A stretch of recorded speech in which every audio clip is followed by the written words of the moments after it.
Good morning, everyone, and welcome to our Sunday morning roundtable. We're recording from the Plainfield Christian Science Church Independent, Plainfield, New Jersey, United States of America. We welcome you all. Today is Sunday, February 5th, 2017. Our subject is Spirit. Golden text, 1 Thessalonians. Quench not the Spirit, despise not prophesying. So, anyone want to make any comments before we get into science and health? I think I'll have Jeremy speak to his forum when he comes down on that. Okay, we will go to science and health. Well, one thing, I think the point, of having spirit recognized as a synonym of God, and having a lesson that says in 1 Corinthians, you can't see with your eyes, you can't hear with your ears what God is telling us, what God is telling you. The only way you're ever going to get it is through spiritual sense. We've talked about spiritual sense a lot in the past. Here it is telling us that it's the only sense by which we can understand or hear God. Period. Yes, and you spiritualize your senses and realize you go to the definitions of ears and eyes, spiritual discernment, and ears, spiritual understanding. You spiritualize these senses, and that's how you know God and know all things. We'll certainly get into that in our science and health. Jeremy's here now, so Jeremy, you were going to mention about quench not the spirit. I had gone through a bit of time where I considered myself an atheist. I still had this feeling like I was here for a reason, which doesn't make sense if you're an atheist. And it was actually very frustrating because I couldn't understand why I had that feeling. But after everything that happened and I came here, it started to make a lot more sense. So I'm grateful for that. Yeah, and he said the spirit was always there. It is unstoppable.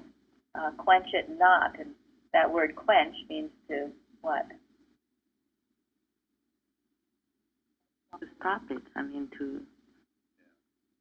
To stop it, prevent it. Yes.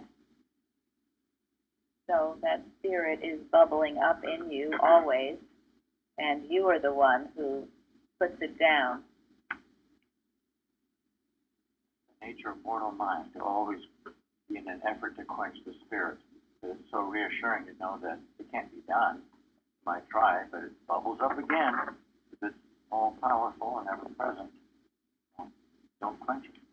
Yeah, not to quench the spirit, but to let it rise in you, to listen to it, to cultivate it. Because it's again what Bruce wrote about, neglect not the gift. And that gift is certainly the ability to know and understand God. Why would God create you and then have you not be able to understand Him? That wouldn't make a lot of sense. Wouldn't be a good God. It would not be a good God. also So, sorry. Go ahead, please.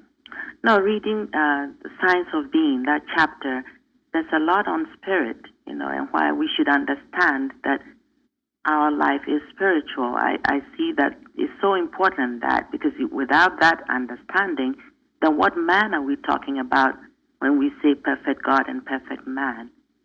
So, like on page 288 of Science and Health, Mr. Said is talking about the chief stones in the temple of Christian Science are to be found in the following postulate: that life is God, good, and not evil; that soul is sinless, not to be found in the body; that spirit is not and cannot be materialized; that life is not subject to death; that the spiritual real man has no birth, no material life, and no death.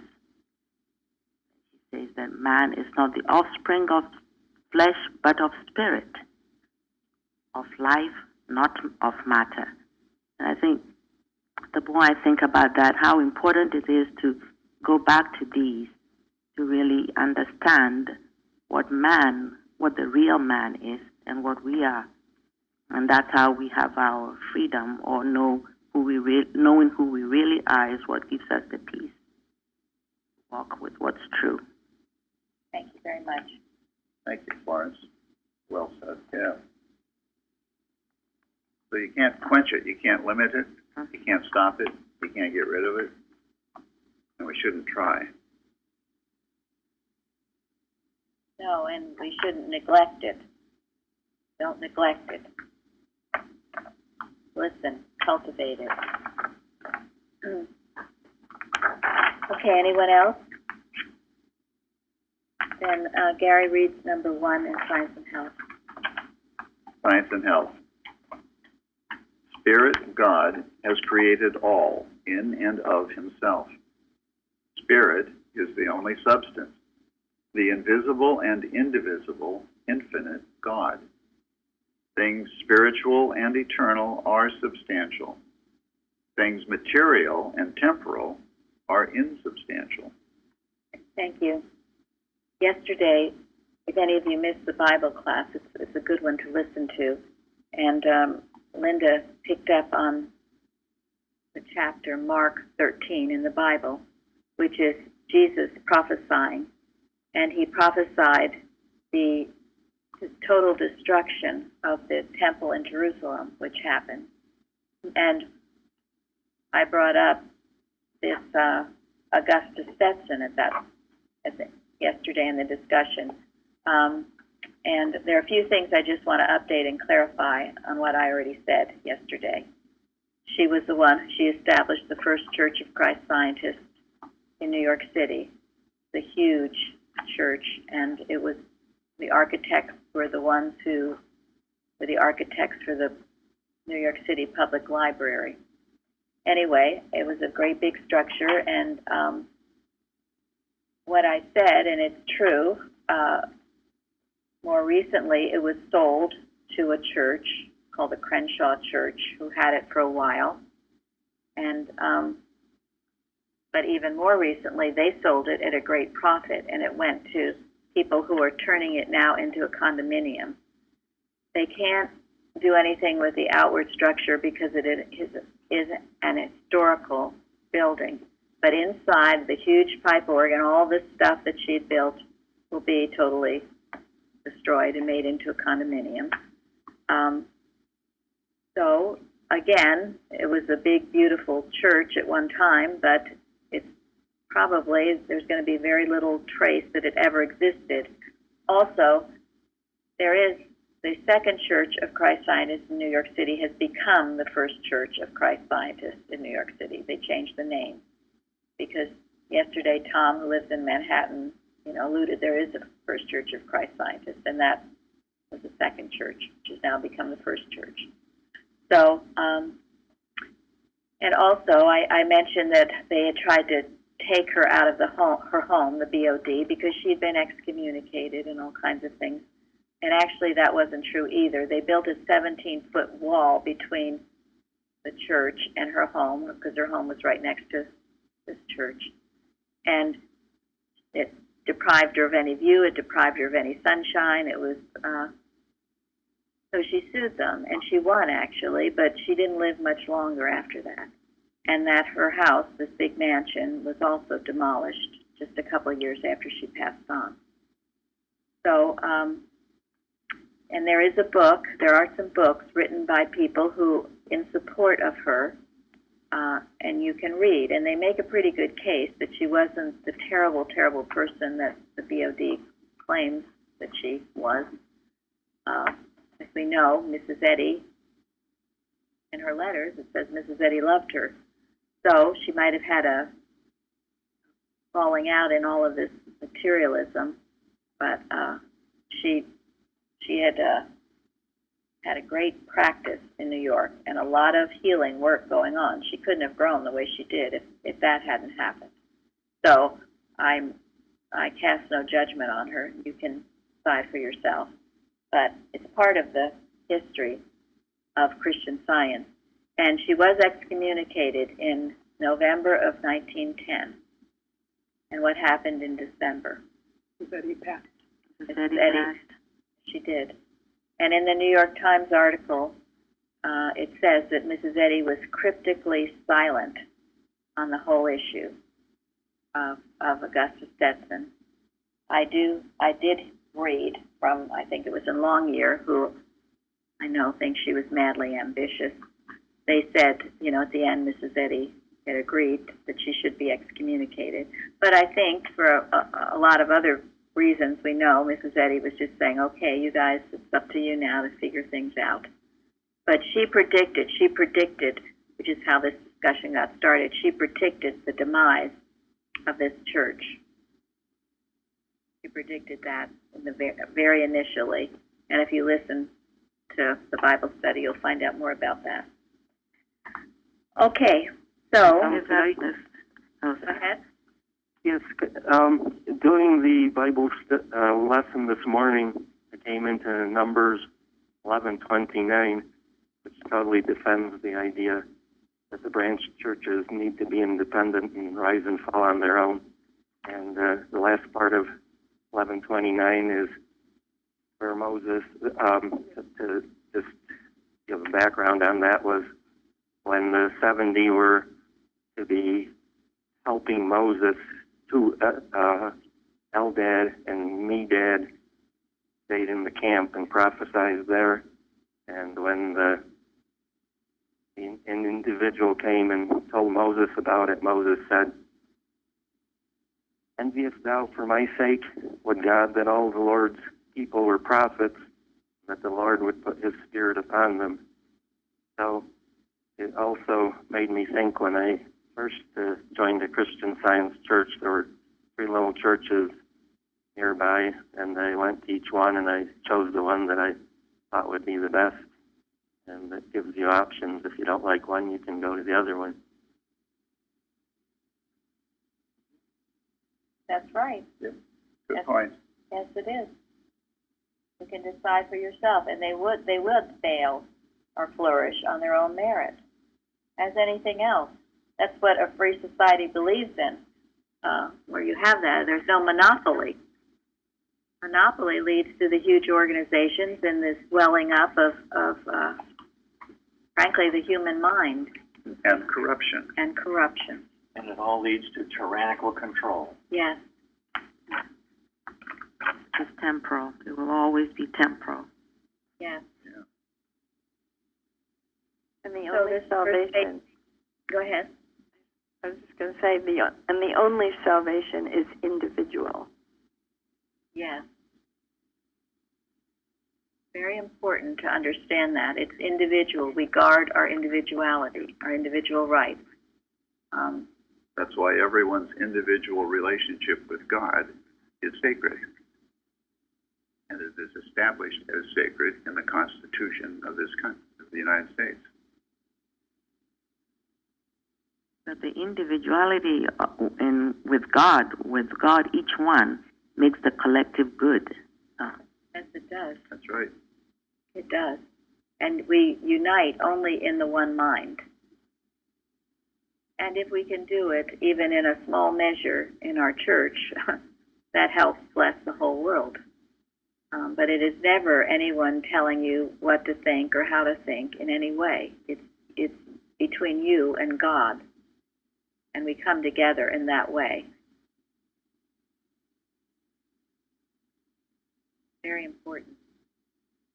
So in that first statement, we're knowing things material and temporal are insubstantial, and we find that out, as we did with the great big temple in Jerusalem, the Augustus Stetson Church, the great and big as it was.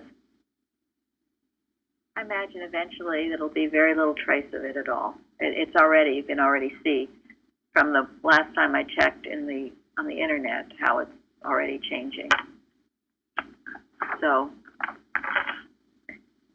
and the history, as far as history goes, what is important is the spiritual development, and that's all that's important.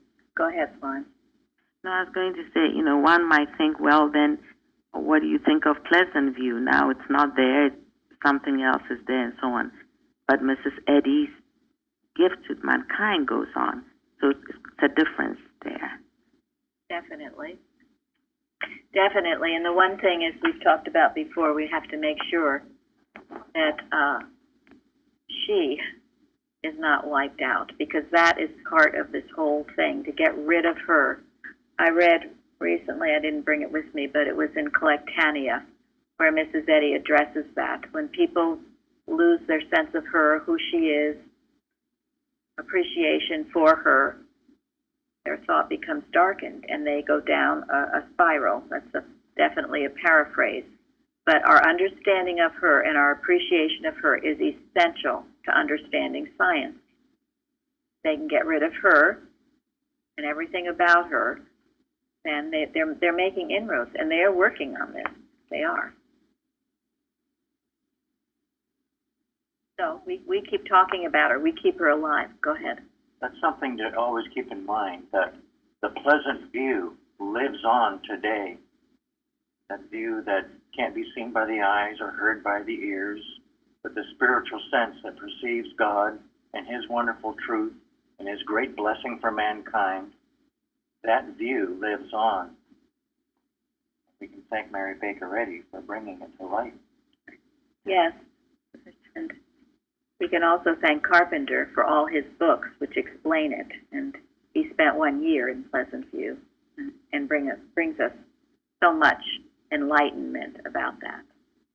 And he said it in the introduction to, I think it was Watch's Prayers and Arguments, how if we, follow her, then we are in Pleasant View as well. Mm-hmm. Yes, we are.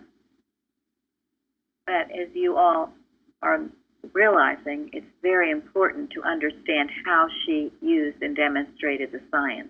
That's the importance of her life and her life history, if you will, how she used it. And there are countless stories about it, many of them that have been suppressed by the BOD, including all the Carpenter books. So we keep living it. We keep giving it out to the world and knowing that the leaven of truth is working and that it's reaching the far corners of the earth. Jeremy's report on it says that, right? Oh, yeah. People all over the world are tuning in. Yeah, all over all the countries, everywhere. And so we thank those who are translating. You never know what good you are doing in those translations. And we're very, very grateful because you do it without monetary reward, and you do it unselfishly, and you do it for the good of the cause, and it is a great work. So thank you all of our translators. Okay, Linda, you read number 3. Prophet, a spiritual seer, disappearance of material sense before the conscious facts of spiritual truth. Now, you mentioned it yesterday, but mention it again, what you found out about prophet, because it's good. Well, I think I really had a limited human idea of prophet, that it was somebody who foretold the future, and it almost seemed like it was some special characteristics that one person had, some supernatural power. And while I had great respect for all the prophets in the Bible, I never had a real complete sense of what it meant, and this lesson changed my whole perspective.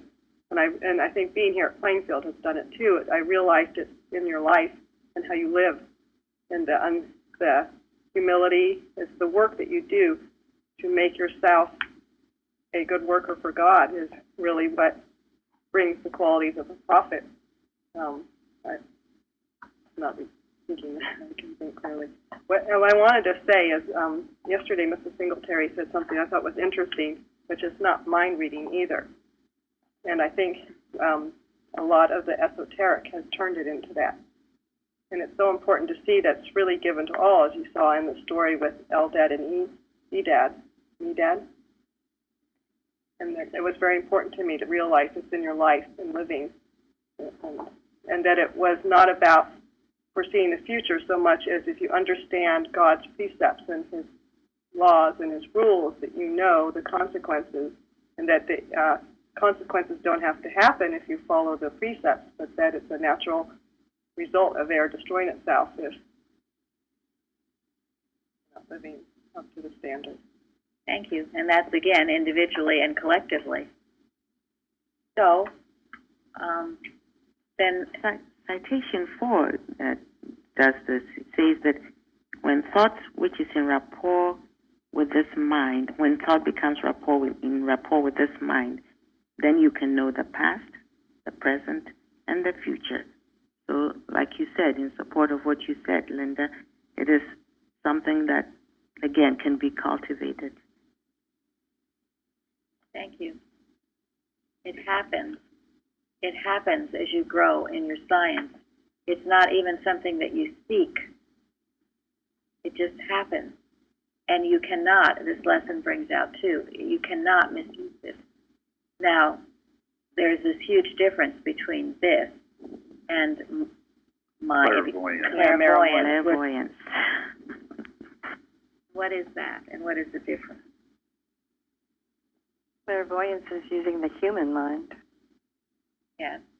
Yes, definitely. Yeah, it's trying to psych somebody out, to find their weaknesses, exploit their weaknesses, personal gain. That's clairvoyance. And there are people that are really good at it. But they feed off of other people's ignorance, which is, in my mind, malicious. If you are spiritually minded, you know when someone is trying to do it. And you will stop it mentally. You are hid in Christ with God. They can't find you. You're a target out of reach. They don't know you. You use the 91st Psalm. But it is done. Some people do it to make money. And if you want to, I mean, you could say many Christian scientists, knowing the mental nature of things, can be good at it. I spoke about one person who used to be a tarot card reader, no longer is. She found she'd been raised in the Sunday school, and she was kind of good at this sort of thing. But it's very dangerous because it is a belief in the human mind, and it is, if you are truly spiritually minded, and if you have the mind of Christ, and that's how you know things, you will never, ever invade anyone's mentality. I could no more do that than the man in the moon. Even if I wanted to, which I don't, but even if I wanted to, I couldn't. It's like red flags. And if you try, and if you think that you're successful in that, you will lose all your other Christliness. Science is a perfect science, and it cannot be misused. But people will say, and even Christian scientists will say, you know, we had someone here once who thought she could read everyone's minds. Well, maybe she could on a human basis, on a level, but it was, again, very... But she couldn't heal, and she couldn't help anyone. No, including herself. Including herself. It's nothing if God is not in it. Right, and it's worse than nothing. Yeah, it's dangerous. It's also very selfish, full of self. Yeah. Pride. Yeah. What motive? Well, the motive is not good. The motive is never good. Again, go ahead. Is that Mike? Yes, there's a story about Mrs. Eddy. This clairvoyant came and said that she could tell Mrs. Eddy everything about herself. So Mrs. Eddy thought of her mother as totally different than she was. And that's the way the clairvoyant pictured her mother. Yes. Yes. Which is absolute proof of that human mind reading. You can. You know, go ahead. One of the ways I would look at it is that if you get these thoughts, whether you're talking about clairvoyance or prophecy or whatever, is did you seek that, or if it was given to you? If it's something that you're seeking, then it's something you don't want to pay attention to. Exactly You don't right. want to seek it. It has ambition. It has human Right. ambition. Everything goes back to motive, doesn't it? If your motive is to bless, is to love God and man, then they will come to you without your seeking them. If you have any kind of human ambition, then what comes to you is very suspect. But there are wicked people who would try to do that and use it in their favor if they could. But again, as a scientist, you have total and complete protection from it. First, you can feel that they're doing it, and then you can mentally know that you stop it. But the other way, the way that is described, what Florence read about being in rapport with the divine mind, it just comes. You will just know things. And not in a nosy way, but just in order to bless. You will just know. Because it's God speaking. And how does your thought become in rapport with divine mind? What does it mean to be in rapport with divine mind?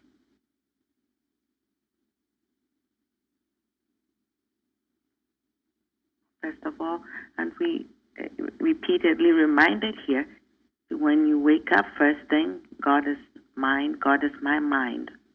All that is important. Go to the lesson. Put God first. Walking humbly with Him, obeying His laws and all that.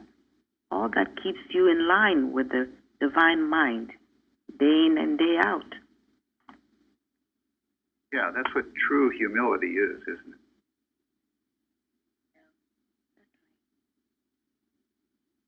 it? That is the key, the humility. Those three statements of Christ, I and my Father are one. The Father that dwelleth in me, He doeth the works. The Father has not left me alone. That's true humility.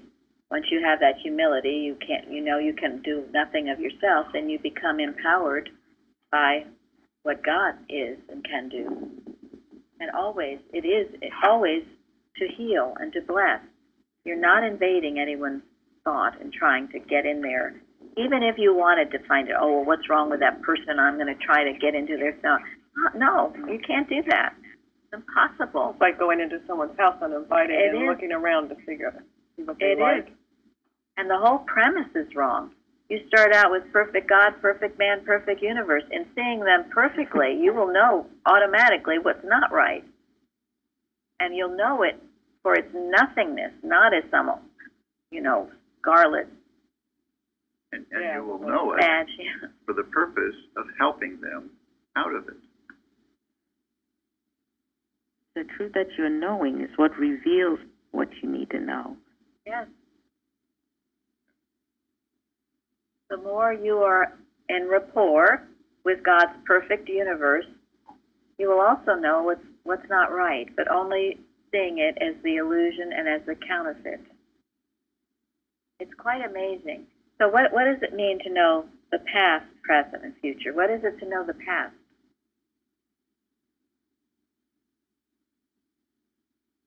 Sort of like what Carpenter might have done, is understanding things, with a spiritual sense, and understanding Melchizede's life, so that we could understand. Thank you. Yeah, you'll get the right lesson from experience. Okay. That's really great, because it's one thing to look back historically, recording facts and dates, but it's another thing to get the lesson from it, see what it really teaches. We've all had things in our past that maybe you consider not very good. But if you, and a lot of people think about that, chew it over, so-and-so did me in 20 years ago. But if when you're in rapport with the one mind, all that will be remembered of the experience is any lessons that you've learned. I mean, Luann has testified to this. Many people go through life saying, "Oh gosh, I wish I could go back in time and do over."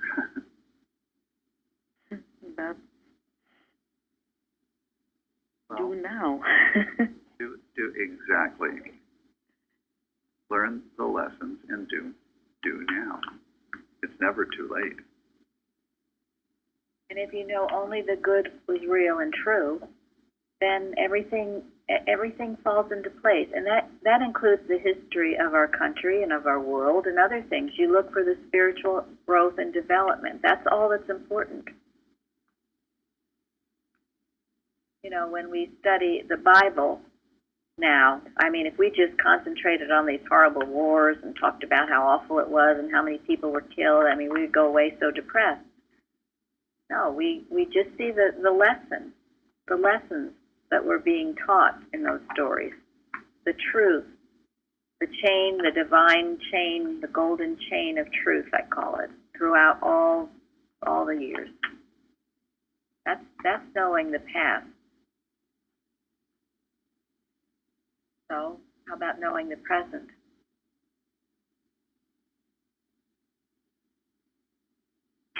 To know what's truly going on as opposed to what seems to be going on. Thank you. Absolutely. Which means, for the most part, you don't look at the television. Need to know generally what's going on. Yes, we don't keep our heads buried in the sand. But you count on your spiritual sense. Remember that it is God in control. That beautiful hymn that we sing about, he's in the shadows keeping watch over his home. Someone has their computer on because we're getting an echo.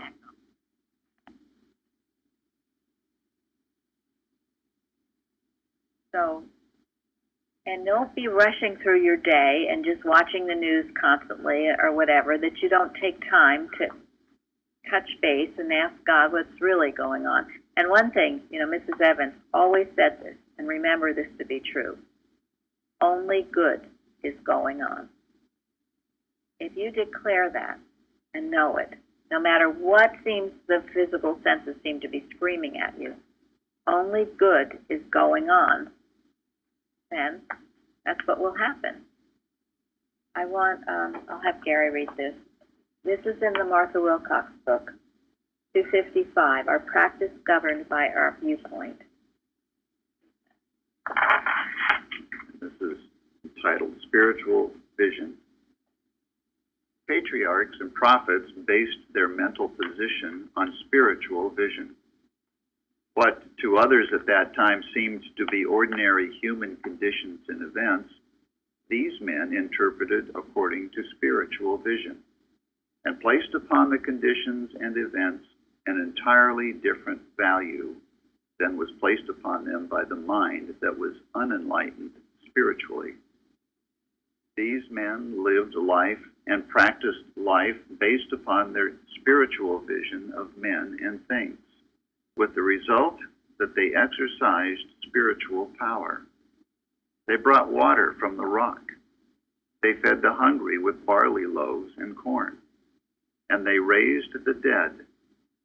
They gave proof or evidence of their spiritual power. So you see how important this ability is to cultivate, because we all can do it. This is the gift, a gift, and yet look how little we do it. We're so entrenched with what our physical senses are telling us and all the awful stuff that's going on, that that's what we see, feel, hear, and think.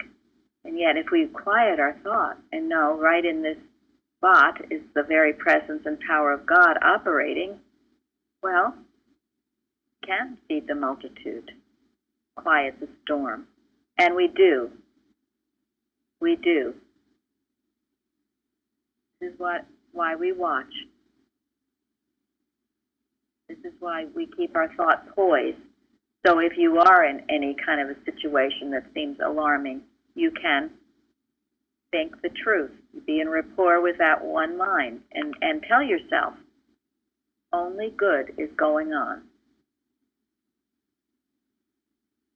Make that a rule, make that a law. If you get involved in all the soap opera, well, you'll have it, and you'll have it everywhere you go, and you'll have more and more of it, and you'll be part of the problem instead of part of the solution. This is what it means to come out from the material world and be separate. Jesus did. You don't send the regulator. Right. Right, and again, it's your spiritual sense that will receive what God wants for you to do each moment of each day. Living in the present, to know the present, is also to be doing what God wants you to do at each moment. You can only know that from your spiritual sense.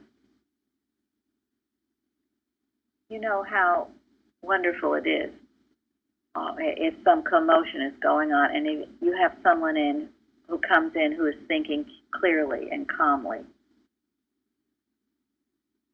and can do and say the right thing.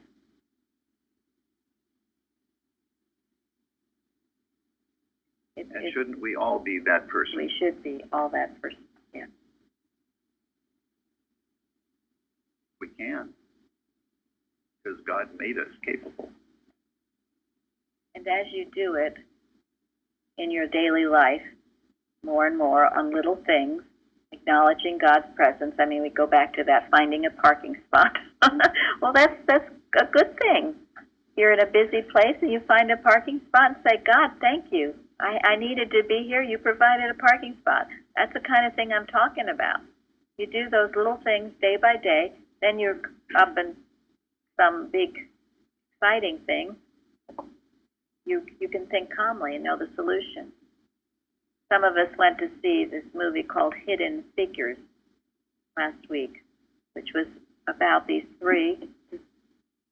they were three black women who in the 60s helped NASA. Yes. A story you don't hear much about. First of all, even women were not included. This was a white man's territory. But particularly this one woman who was, she was really a math genius. I mean, she was amazing. Since a little child, she could figure out anything. And under great stress at times in Nassau and prejudice and other things, she was able to perform her duty and her function. It's quite a story because she did not lose her poise. And she was church-going, religious. It brings that out, thank God, in the movie. So not only was there all this pressure, not only was it these white men thinking that how could she know anything and treating her not very well, she still performed. It was part of who and what she was. And without her, they would not have had the answer they needed. They would not have had the answer. And even in the end, at the very end, something happened, right? And they thought that the ship was going to burn up. And it was up to this one girl to figure it out. And she had such faith in the laws and the rules of math that she could speak with authority. She figured it out under all that pressure, and the ship was brought home safely. And it said that John Glenn wanted her on the case because he knew she could do it. And she did. So this is a story that could have been in the Bible. It could have. It's of biblical proportions. And it's a story, when you think of all the other stories we hear, all the terrible things we hear, this is a story worth telling. And she lived a long life. She had a happy life. It brings all of that out. And she made great strides in the civil rights movement, too. She had to. I mean, no one could question her. And it wasn't just her. There were two others who also were with her doing the same thing. So you can ask yourself, could you operate like that under that kind of pressure?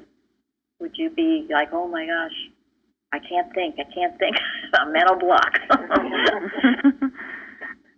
Her daughters didn't know about it, all her achievements, until they read it in a newspaper. That's how humble she was. Wow. Did everyone hear that?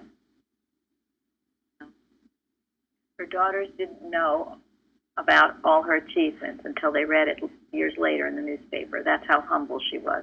And it was that humility that allowed her to do it. They also all had great love of country. They wanted to help. They didn't care how they were treated. They had talents and they wanted to help. And thank God they are now being recognized. But they would have done it even if they weren't recognized. That's the point. Have the blessing of their experience. Because actually, they're not here to even know that they're being recognized, so it was done without any such sense. It was. And the question, the thing about calmness, Bicknell Young in 104 in 1937 college says something very nice. He says, Christian scientists sometimes talk error instead of truth when they are taught that there is no error in truth and no truth in error. This claim is nothing to be afraid of, for there is no truth in it. Be calm and serene, sure in consciousness. They fear the calmness. In fact, if you lose your calmness, you lose your science. Thank Very you. good. That's excellent. Would you say the page number again? What was the page number? 104. 104. What book? 1937 college. She's actually addressing, Roman Catholicism. Wow, that's wonderful. And Kimball in his letter on poise addresses that too. You have to maintain your poise. This goes back to being in rapport with the one mind. When you're in rapport, you'll be poised. That doesn't mean you know the answer to everything right away. It just means you're not being thrown off by a test or by a problem. What helped me with poise was the article about love, to love more, if we could love more. And I was in a sticky situation not too long ago, and that came to my mind, and I was able to maintain, I thought, just love, and I was calm. Yes. That's what gives you the dominion. Very good. And as you're expressing this, as we see with the prophets, and as certainly Christ Jesus, as you go around, if you should be in a volatile situation, it will change. Your thought will change it. It will calm down. And it's your thought. Your dominion is within your thinking. So that is why, if you get all wrapped up in what's wrong and what's going around and getting all spoofed up over it, then you will be. You'll just be part of the problem, And lose your science. and lose your science, and you won't be in rapport with one mind. Many of you have given testimonies and examples of how, your thought has changed things on buses and other places, weathers, other things. One wise man saved a city. It only takes one, because that right thinking, all you're doing is dispelling an illusion, a mesmerism of mortal mind. Remember that. It's not some big, huge crowd of horrible, wicked people, some horrible ruler. Or some horrible disease. Or some horrible disease. This is healing. That is what healing is. And this is knowing. Now we've done the past. It's knowing the present. These women in that movie, they were poised. They knew the present. They knew their math, and they trusted the rules, the laws, the principles. They knew those. They said that one particularly. I knew these laws work. I've done this a long time. I have no doubt about it. And here she made a decision to do some things that were a big decision. I mean, this spaceship could have blown up. But she trusted the rules and laws so firmly because she had practiced them throughout her life. She knew it would work, and it did. And she shut up all the people all her detractors. She shut them up and she shut them down. And that was a big thing. As have so many others. That's knowing your truth. That's what it's capable of. And why do anything less? Why be part of the problem when you can be part of that solution? All right. How about the future?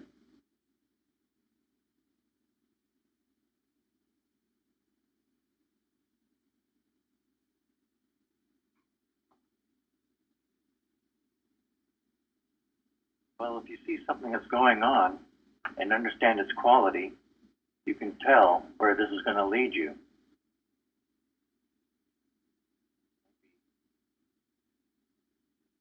See in advance what the results are going to be. Have a clear perception of the quality of it. That's what Linda was talking about. And if only good is going on now, that's all that's going to be going on in the future, in the past, and then whenever. That's it. Yeah, just hold with it.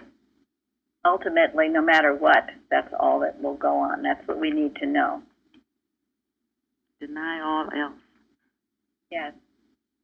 But you will sense, when you're in rapport with that one mind, you will sense danger. Like Mrs. Eddy with Stetson Church. With what? The Stetson Church, how Mrs. Eddy knew. Oh, yes. that Mrs. it was Eddy gonna- knew. Yes.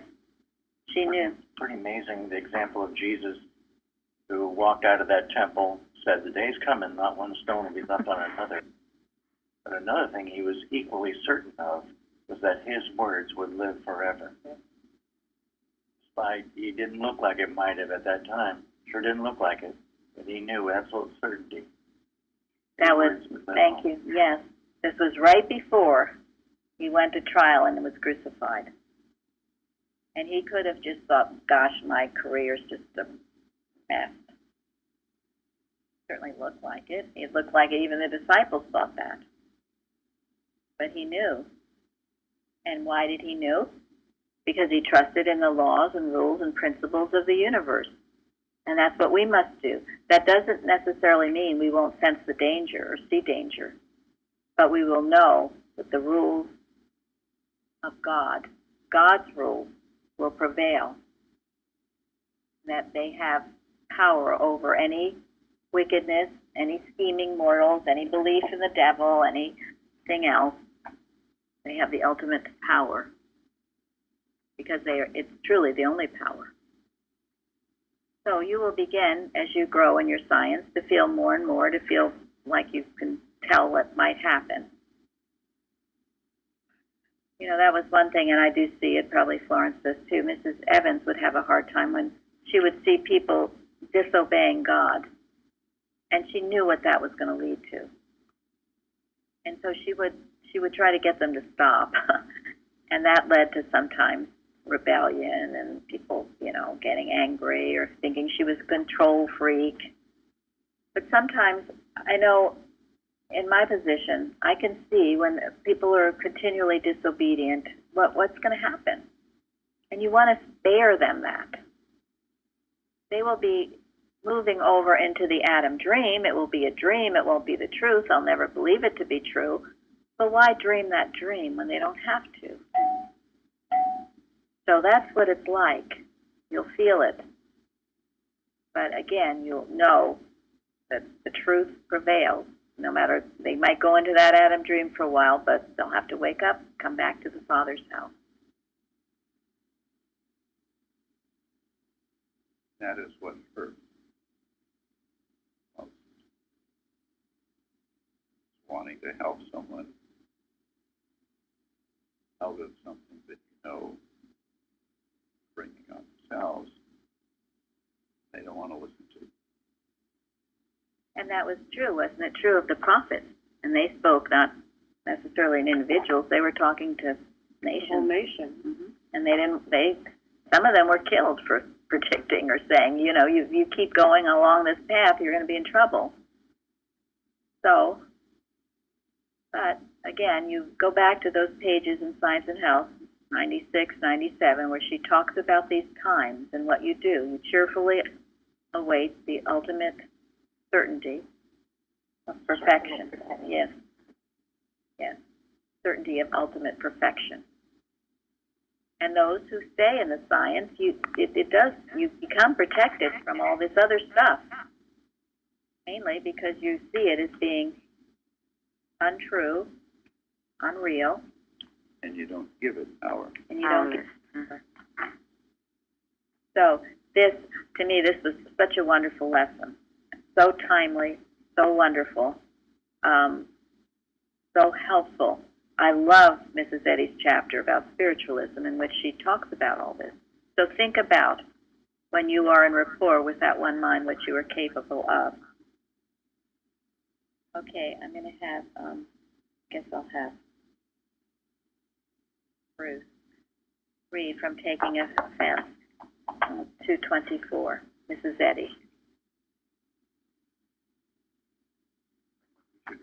Yeah. We should remember that the world is wide, that there are 1,000 million different human wills, opinions, ambitions, tastes, and loves. That each person has a different history, constitution, culture, character, from all the rest. That human life is the world, the work, the play, the ceaseless action and reaction upon each other of these different atoms.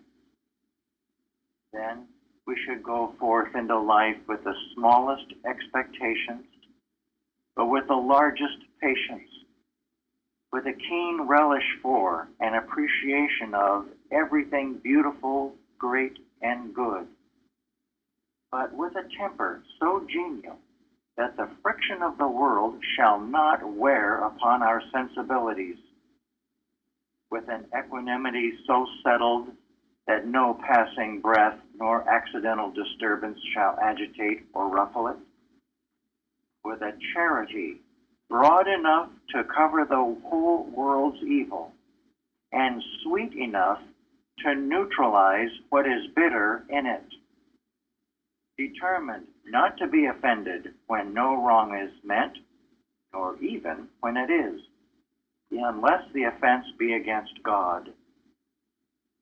Nothing short of our own errors should offend us. He who can willfully attempt to injure another is an object of pity rather than of resentment, while it is a question in my mind whether there is enough of a flatterer, a fool, or a liar to offend a whole-souled woman. Thank you all. We'll go forward to have a powerful service.